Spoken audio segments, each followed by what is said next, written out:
बिस्मिल्लाहिर्रहमानिर्रहीम। तहरीक इंसाफ के चेयरमैन इमरान खान ने अडियाला जेल से जो ख़त चीफ़ जस्टिस ऑफ पाकिस्तान को लिखा था उसमें 7 नुकात थे और उनमें से एक नुक्ता यह था कि एक जो हमारा रिज़र्व सीटों वाला मामला है जिससे हमें महरूम किया गया जिस आइनी और कानूनी हक़ से, उस मामले को भी आपकी अदालत में ये मामला ज़ेर इल्तवा है और बतौर कस्टोडियन ऑफ द कॉन्स्टिट्यूशन और बतौर सरबराह अदलिया पाकिस्तान आपको ये चाहिए कि इस मामले में इंसाफ के तकाज़े पूरे करते हुए उस केस की न सिर्फ की सुनवाई करें बल्कि उसमें इंसाफ करें और इंसाफ के मुताबिक फ़ैसला करें। तो आज ये हुआ है कि आज बैरिस्टर गौहर खान जो हैं वो सुप्रीम कोर्ट गए थे और वहाँ पर सुप्रीम कोर्ट में हमारे दोस्त अदील सरफराज से उनका इंटरेक्शन भी हुआ। इस हवाले से हम उन्हीं से जानेंगे कि क्या बात हुई थी। जी अदील। सर, आज बैरिस्टर गौहर दोपहर के वक्त आए हैं सुप्रीम कोर्ट ऑफ पाकिस्तान में। मैंने उनसे पूछा तो बता रहे थे कि रजिस्ट्रार सुप्रीम कोर्ट से मिलने जा रहे हैं। Registrar supreme court Jazila Aslam साहिबा से उनकी एक मुलाकात हुई है जो काफ़ी मुख्तसर थी, मगर जब वापस आए हैं तो उन्होंने बताया है कि आज बुनियादी तौर पर मकसद उनके पास आने का ये था कि हमारी एक अपील है पेशावर हाई कोर्ट के फ़ैसले के ख़िलाफ़ मखसूस नशस्तों के मामले पर, क्योंकि सेनेट के इंतखाबात में हमें दुश्वारियाँ हैं और वो जो इनकी मखसूस नशस्तें हैं वो इनको नहीं मिल रही। तो इस तमाम तर मामले पर उन्होंने रजिस्ट्रार सुप्रीम कोर्ट से ये इस्तदा की है, ये गुजारिश की है कि उनकी जो दरख्वास्त है उसको जल्द समाअत के लिए मुकर्रर किया जाए और हमें जो इस महरूमी से दूर किया जाए। जिस पर पहले तो बता रहे थे बैरिस्टर गौहर के जजीला असलम साहिबा ने ये बताया कि चीफ़ जस्टिस काजी फ़ायज़ ईसा क्योंकि इस वक्त कराची में हैं रजिस्ट्री में, वहाँ पर बैठकर मुकदमात की समाअत कर रहे हैं, वो यहाँ इस्लामाबाद में नहीं हैं। और फिर बहरहाल बैरिस्टर गौहर के मुताबिक वो बज़िद रहे और उन्होंने फ़ाइनली अब ये यकीन दहानी करवा दी है कि साथ ही एक ऑर्डर भी उन्होंने अपने ऑफिस को कर दिया है कि इस मामले को जल्द अज जल्द टेकअप किया जाए और समाअत के लिए मुकर्रर किया जाए। इवेंचुअली पहले तो ये मामला जाएगा, मेरे ख्याल है कमेटी भी इसको देखेगी और क्योंकि ये अपील है तो इस पर रजिस्ट्रार ख़ुद भी फ़ैसला कर सकती हैं। चीफ़ जस्टिस से ग़ालिबन वो डायरेक्शंस लेंगी। अगर चीफ़ जस्टिस के बेंच में नहीं लगा तो इसी हफ़्ते ये मुकदमा लग सकता है किसी भी और बेंच में। कई बेंचेस इस वक्त दस्तियाब हैं, जजेस साहिबान दस्तियाब हैं।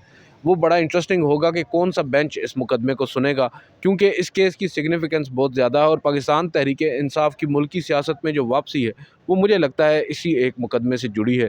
मखसूस नशस्तों वाला जो मामला है, आपको मालूम ही है Sunni Ittehad Council Peshawar high court गई थी इलेक्शन कमीशन के फ़ैसले के ख़िलाफ़। पेशावर हाई कोर्ट ने इनिशियली एक अबूरी हुक्म के ज़रिए इनको रिलीफ़ दिया, मगर दूसरे ही दिन वो रिलीफ़ वापस लेकर उस फ़ैसले को बरकरार रखा और मखसूस नशस्तों से पाकिस्तान तहरीक इंसाफ को महरूम कर दिया।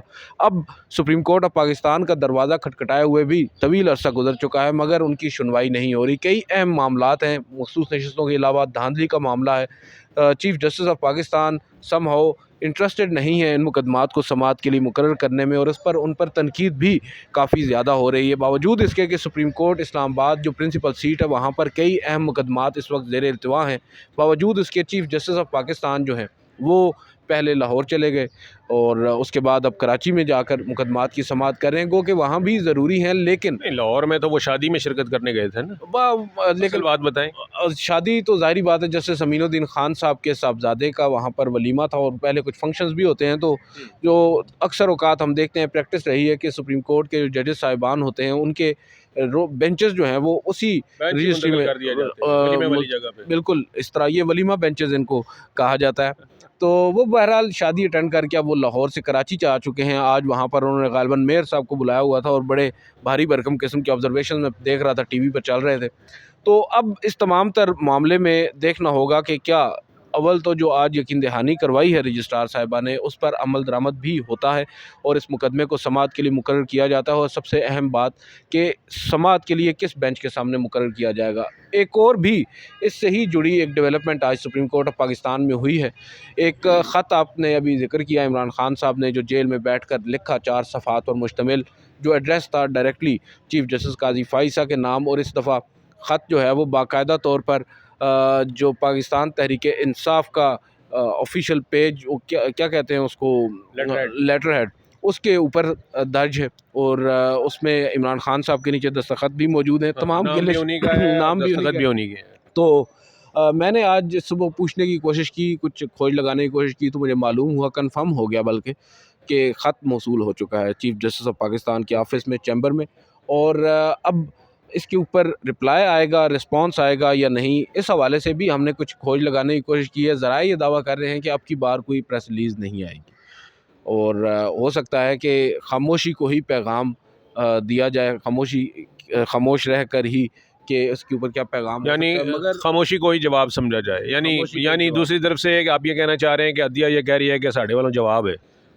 بظاہر تو یہی لگ رہا ہے، لیکن دیکھنا ہوگا کہ اب جو عمران خان صاحب نے 7 اہم نکات اٹھائے ہیں، لازمی نہیں ہے کہ قاضی فائز عیسی صاحب بطور چیف جسٹس آف پاکستان ان 7 اہم نکات کے ایک جوابی خط کے جواب میں ایک خط کے جواب میں لکھ دیں، واپس جواب بھیج دیں، لیکن اس میں طریقہ کار یہ ہے کہ جو ان کے کنسرنز ہیں کیا اعلیٰ عدلیہ ان کو ایڈریس کرتی ہے، تو یہ امپورٹنٹ چیز ہوگی۔ اگر ایک آج یہ جو مقدمہ ہے جس کو گو کہ خط کے اوپر نہیں بلکہ بیرسٹر گوہر صاحب کی پرسنل وہاں پر آمد سے اور ملاقات کے بعد اگر یہ طے پایا ہے کہ اس کو مقرر کرنا ہے، تو اسی طرح دیگر بھی معاملات ہیں۔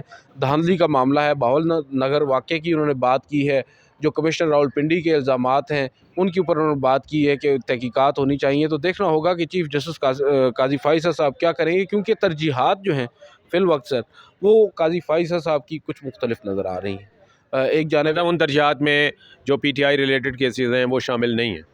ہاں، جہاں آپ کہہ سکتے ہیں ٹو سم ایکسٹینٹ، مگر اب آپ دیکھ لینا اوور آل ایک فضا ہے، ایک ہوا چل رہی ہے کہ چیف جسٹس قاضی فائز صاحب غالباً ایکسٹینشن لے رہے ہیں، اور کچھ لوگ تو یہ بھی دعویٰ کر رہے ہیں کہ یہ ایکسٹینشن صرف ان کو دی نہیں جا رہی بلکہ لی بھی جا رہی ہے، مگر جیسے ہوتا ہے نا کہ آگ دونوں طرف برابر لگی ہے، تو جو خاموشی ہے وہ اتنی بھی اس میں اور کوئی حکمت نظر نہیں آ رہی، نظر یہی آ رہا ہے کہ چیف جسٹس کو بھی غالباً کوئی اعتراض نہیں ہے، اور ہاں، اگر آپ اس کو آئین و قانون کے دائرے میں رہتے ہوئے باقاعدہ اس کی وہ امینڈمنٹ کروائیں قانون میں اور آئین میں، تو پھر تو یہ سب قانونی اور آئینی ہوگا نا۔ سر آئینی ہے، بے شک آئینی ہے، مگر دیکھنا ہوگا نا کہ پھر ڈاٹس بھی کنیکٹ ہوں گے۔ جو ماضی میں ہوتا رہا 17 سپتمبر چیف جسٹس کا اوتھ لینے کے بعد جو فیصلے دیے گئے، اور ان فیصلوں کے بعد اگر اس طرح کی ایک ترمیم آتی ہے جس سے directly chief justice of Pakistan beneficiary ہوں گے، تو پھر سوالات تو اٹھیں گے سر، اعتراضات بھی ہوں گے۔ بالکل ٹھیک، تھینک یو عدیل۔ بالکل جی، بات یہی ہے کہ ہم نے اس سے پہلے بھی بات کی تھی کہ اس قسم کی باتیں چل رہی ہیں، چیف جسٹس کو ایکسٹینشن دینے والی بات ہو رہی ہے، اور اس کے لیے آئین میں ترمیم جو ہے وہ سجیسٹ کی جا رہی ہے۔ تو بالکل یہ دینے والے موجود ہیں، اور اگر یہ والی بات ہو جائے کہ لینے والے بھی تیار بیٹھے ہوں تو پھر اس کو جو ہے وہ ملی بھگت ہی کہا جاتا ہے۔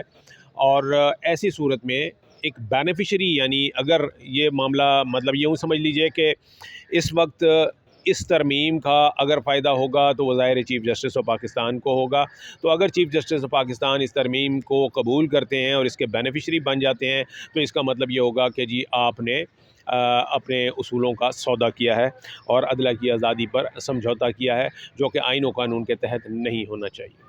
Thank you.